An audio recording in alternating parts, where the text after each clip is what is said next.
सोपी आणि झटपटीत होणारी आणि चवीला सुद्धा खूप छान अशी रवा रेसिपी मी तुम्हाला सांगणार आहे. तर नमस्कार सर्वांना, श्री स्वामी समर्थ मित्रांनो. तर खरं तर माझा व्हिडिओ करायचा काही बेत नव्हता, पण मम्मीचा उपवास होता, त्यामुळे म्हटलं मी रवा करते आणि मला सुंदर पण करता येतो. त्यामुळे मी असं नाही म्हटलं की मला येतं आहे, तर मला दुसऱ्यासमोर पण ते आवडतं सादर करायला, म्हणून मी तुमच्यासोबत ही रेसिपी शेअर करते. तर आम्ही घरात माणसं 6 जण होतो, त्यामुळे मी 6 जणांसाठी मी 3 वाटी ह्या रवा घेतला आहे. छोटी वाटीचे होते साईज, त्यामुळे 3 वाटी रवा घेतला आहे. त्याच्यात मी ह्याचे थोडा भाजला. आधी त्याला स्वच्छ साफ करून घ्या, मग त्याला भाजा आणि मग मी त्याच्यात वॉटरमेलन सीड्स घातले. तुम्ही ते स्किपसुद्धा करू शकता.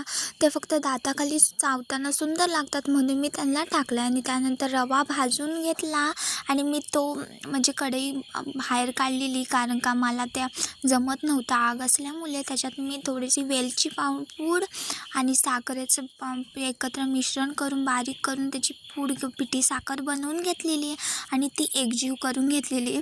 बघताना वाटेल तुम्हाला असं वाटेल मी लाडूच बनवते, तसं तर मला त्याची सवय झालेली आहे, त्यामुळे मी तसंच करते.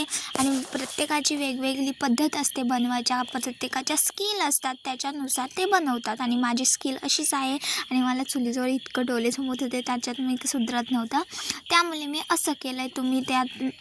त्यानंतर मी केलेलं गरम पाणी टाकलं आहे. 3 वाटीनुसार मी 2 कप साखर टाकलं आहे. तुम्ही कमीसुद्धा करू शकता, कारण का तुमच्या आवडीनिवडीनुसार तुम्ही टाकू शकता घरी जर. आणि चवीनुसार मीठ टाका. आणि तुम्हाला जर साखर कमी हवी असेल तर कमी टाका. आणि साखर जास्त तरी फार तर जास्त गोड आणि जास्त म्हणजे असं कमी साखर असं लागत नाही. त्याच्या मापाप्रमाणे तुम्ही साखर अंदाजे तुमच्याप्रमाणे टाकू शकता. आणि हो, सर्वात मोठी गोष्ट म्हणजे यात मीठ टाकायचं विसरू नका. यात मीठ खरंच खूप इम्पॉर्टंट आहे. मी नंतरला लक्षात आलं की मी याच्यात मीठ टाकलं नाही, मग मीठ टाकून घेतलं आणि त्याच्यात पाणी टाकलं आहे. मी दोन म्हणजे 1 पुरा तांब्या पाणी टाकलं आणि मस्त असा रवा तयार केला आहे.